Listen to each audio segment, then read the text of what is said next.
la campagne américaine. On retrouve Xavier Yvon qui est en Caroline du Nord ce matin. C'est un des États décisifs, un swing state comme on dit, un de ceux qui vont faire pencher la balance d'un côté ou de l'autre.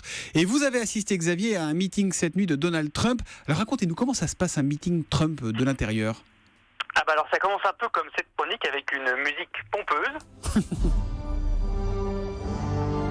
Et il y a aussi une drôle d'annonce.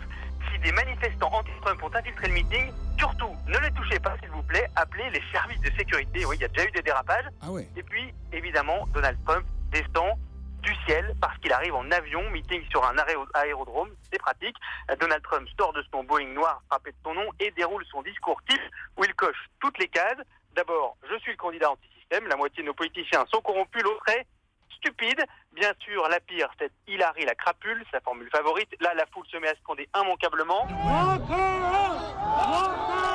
Lock her up, mettez-la en prison. Ensuite, c'est le tour des médias qui mentent. Trump désigne l'estrade des journalistes et des télés. Tout le monde se retourne. Un type à la casquette rouge fait des doigts d'honneur aux caméras. Bonne ambiance. Vient la case « On nous vole nos jobs ». Ils sont partis en Chine ou au Mexique. Trump promet même de forcer Apple à construire ses iPhones aux États-Unis. Et puis dès qu'il dit Mexique, il y a forcément quelqu'un qui crie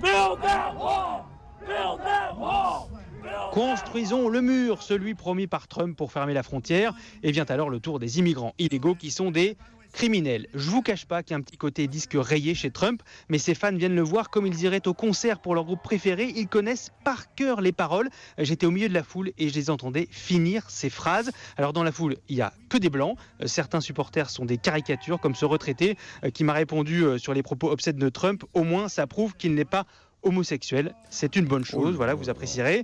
Ouais.